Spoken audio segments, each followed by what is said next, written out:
Go next. Monk on the beat.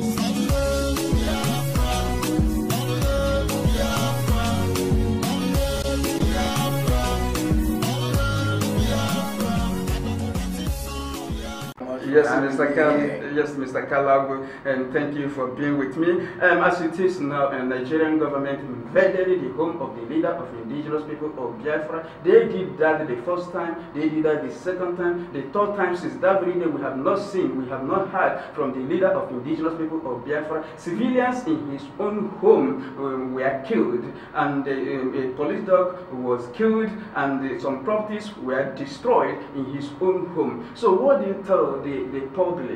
What I tell the public is that there is anarchy, there is chaos, and there is confusion in Nigeria. What I want to tell our audience is that in weeks to come, Nigerian government is still planning to blackmail the indigenous people of Biafra by using some convicted criminal and dress them as the military personnel and present them in the public for execution by those military men that they will give the indigenous people of Biafra's paraphernalia to wear and kill those people and make a live video for it to show to the world in a blackmail that the indigenous people of Biafra are killing the military. So I want our audience, the general public, to advise this thing against the indigenous people of Biafra. Yes. I receive a very trusted intelligence on this issue. They have a lot of plan to blackmail the indigenous people of Biafra in order to justify the atrocities that is ongoing in our land.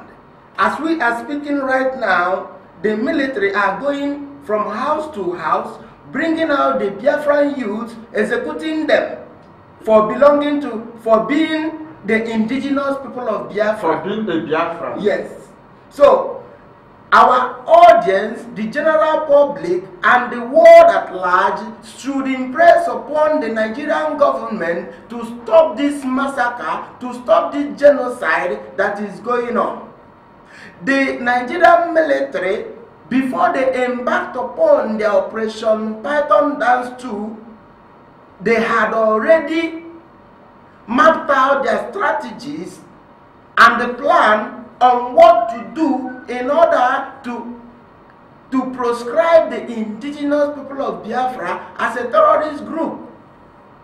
This plan is completely orchestrated long time ago because the Nigerian government vowed that they must crush the Biafra agitators.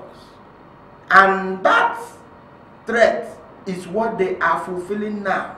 You remember that Yerima Shetima, the spokesperson of the Arewa youth, he said that he would take war to Nnamdi Kanu's doorstep, and he did it. The same Arewa youth gave a quick notice to the Biafrans living in the north, and they were not arrested and prosecuted, and they are still walking on the streets. Remember, the same Arewa youths wrote to Nigerian government and told Otibanjo when he was acting as the acting president capacity, they told him to proscribe the indigenous people of Biafra as a terrorist group, and also to arrest Nnamdi Kanu for flouting his bail conditions according to them. So now, this is to tell you who is in charge in Nigeria. In Nigeria, the Fulanis are in charge. In Nigeria, the Fulanis own Nigeria. In Nigeria, the Fulanis are untouchable. In Nigeria, the Fulanis are the sole owner of every resources and administration in Nigeria. So, what is happening in Nigeria now is the fulfillment of Arewa Youth's pronouncements. They asked the army to invade and kill Nnamdi Kanu, and they did. And they invaded his home, destroyed everything that is there. They even wanted to bulldoze the entire building. Remember, the building is a royal palace. They have desecrated our culture. They have desecrated our land. They have desecrated our customs and the beliefs. Today, we still don't know where the leader of the indigenous people of Biafra is, Nnamdi Kanu. Since the day of the invasion of his house, we have never seen him. We have never heard from him.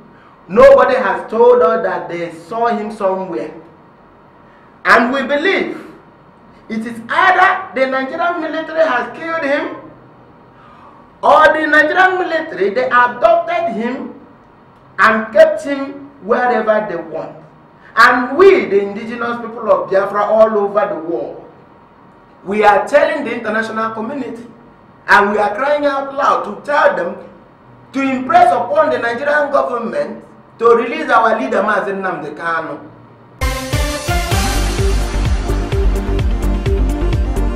What the Nigerian military did, or should I say, what the Nigerian government did, is what they call fait accompli. That is a government trying to take the laws into their hands.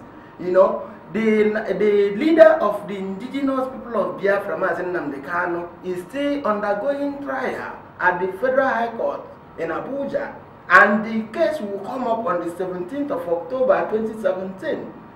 And it is only normal and right for the Nigerian government or her military to have waited for the court day. If there is anything that they think that the man has done in breach of his bail conditions, it is left for the judge to decide on what to do, and not the military.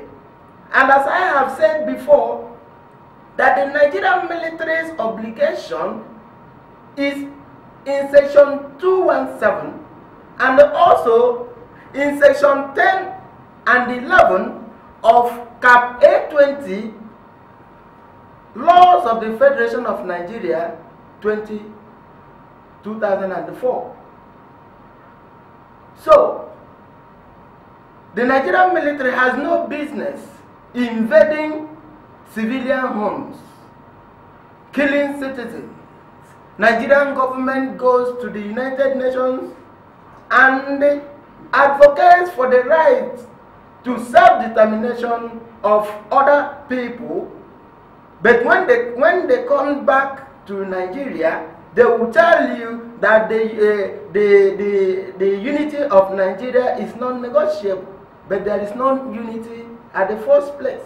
So how do we talk about negotiating unity when we do not have any unity? The Hausa, the Fulani do not love us, and we do not love them either. We don't hate them as humans, but we hate what they are doing. They have subjugated us, they have enslaved us, they have continued to plunder our resources, they have continued to use some lopsided policies against our people, both in the educational realm, whereby if I want to enter a unity school, I'll be required to score 139. Whereas Omaru from Sokoto is expected to score only 4. It is not justifiable. And the indigenous people of Biafra has declared that we must never be part of Nigeria anymore. No amount of intimidation will stop us. No amount of the 4 walls of the prisons will stop us. No amount of military jets or American-made tanks that will deter us from the restoration of Biafra. Because the restoration of Biafra is our inalienable right. And that our inalienable right, we must exercise it to the letter. So that is the point. Thank you very much, Mr. Kalab. Now, the indigenous people of Biafra has given Nigerian government and the Nigerian army 7 days to produce the leader of indigenous people of Biafra. So how do you view this issue? Of course, they will provide him because because they are the ones that could give us account on what happened. So now the indigenous people of Biafra in Aba, in Umuahia and the other areas in Biafra land are being killed by Nigerian army on gunshot.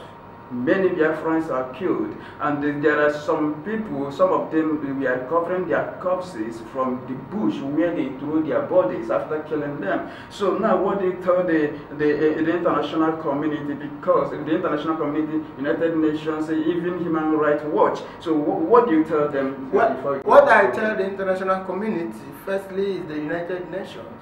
The United Nations General Assembly, the United Nations Security Council, the indigenous people of Biafra has already sent a complaint to them, and also the Nigerian government themselves has also sent a complaint to them. So now what I ask the international community to do is to fasten the process of listening to this Biafra agitation. Yes, to this Biafra agitation issue, and they take a stand, because the United Nations Charter on the right of indigenous people for self-determination must be invoked and implemented for the people of Biafra to exercise their inalienable right to self-determination through democratically supervised referendum that must be conducted by the United Nations Electoral Unit. I think United Nations has to suspend Nigeria. Of course, they must suspend Nigeria, and even I'm very, very surprised that the genocidist Muhammad Buhari was given a microphone to speak to the Committee of Nations at the United Nations after committing all these atrocities and genocide. And I want our audience to understand that what is happening in Nigeria now against on the killing of the Biafrans is not something that started today. The plan has been there for ages. And after the pogrom and the genocide of 1967 to 1970, the Nigerian government has continued successively by implementing these lopsided policies in order to exterminate the people of Biafra and at the end take over our land. If you remember, in 1970, after the war, they declared that it is a no victor, no vanquish, and they said that they are going to implement 3 R's: reconciliation, rehabilitation, and reconstruction. But all these things were not done in Biafra land. Ironically, they started the rebuilding in Lagos, and in Lagos, there was no bomb that was thrown there. After giving us 20 pounds, what they did again was to take our properties and give to our brothers in order to create problem between us and our brothers. So, what I am saying is this: there is a pre-planned genocide. You know, this issue of invading the home of the leader of indigenous people of Biafra by Nigerian army with a tag name Operation Python Dance too. So now, the leader of indigenous people of Biafra, do you think that the people of Biafra, that this is a victory on the side of the people of Biafra or on the side of Nigeria? Yes, it's a victory to the indigenous people of Biafra. Why do I say it's a victory? It's a victory because prior to the invasion, even since 2015, the Nigerian government, through her agency, the DSS, had tried to present to the public, to the general public, to the world, that the indigenous people of Biafra are terrorist armed group seeking to restore Biafra through a violence means. That has been the narrative of the Nigerian government. That is why every time they will come and show you video telling you that Nnamdi Kanu, the leader of indigenous people of Biafra, went to US to demand for arms in order for self-defense. So the Nigerian government believed that the indigenous people of Biafra has a lot of ammunition. So that was the reason they invaded our houses in order to provoke us to defend ourselves. Defending ourselves means bringing out ammunition to clash with the military. Yes. But unfortunately to them, when they invaded our homes, there is no even toy gun. That is to tell the world that the indigenous people of Biafra have been saying the truth. We have no arms. We are not violent.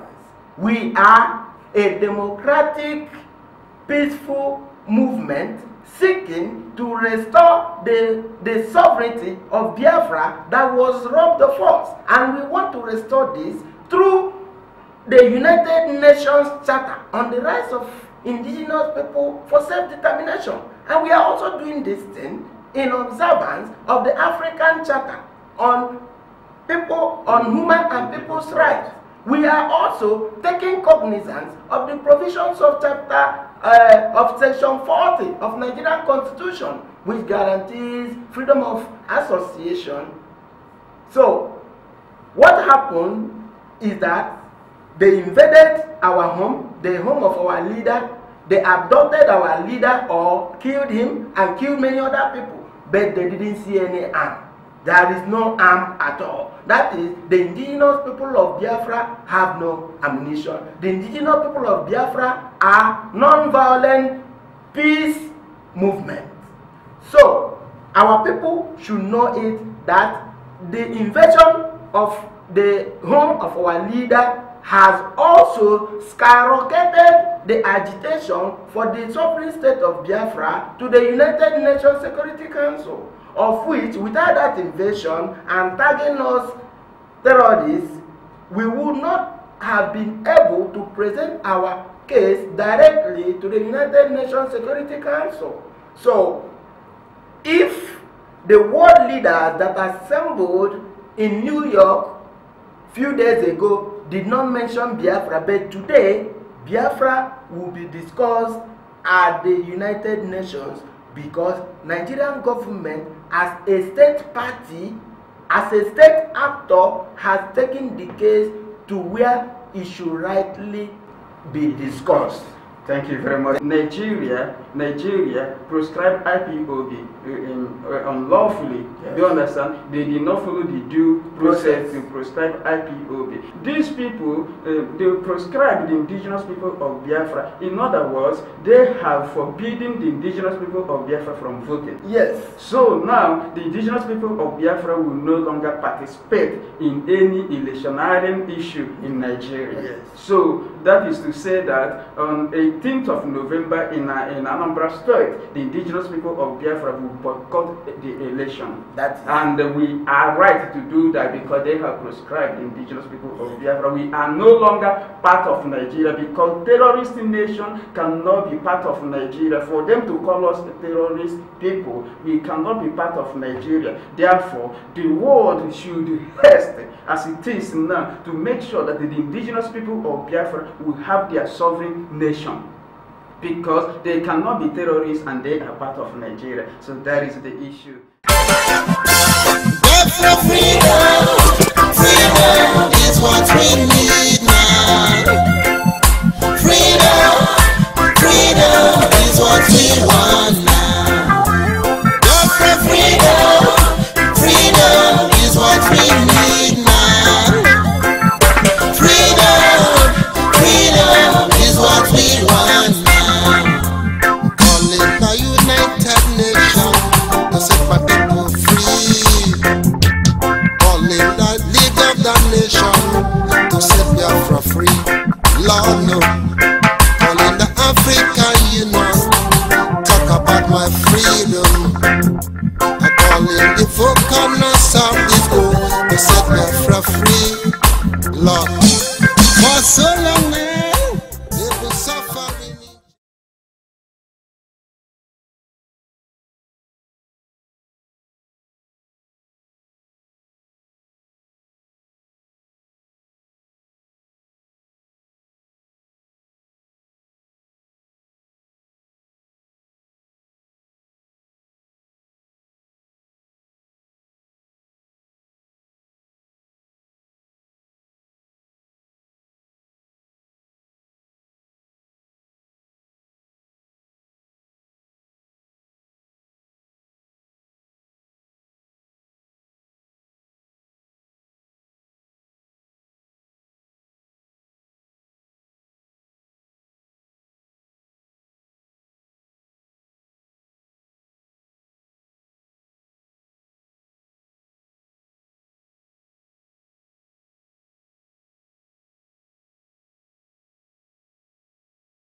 the nation to set Biafra free.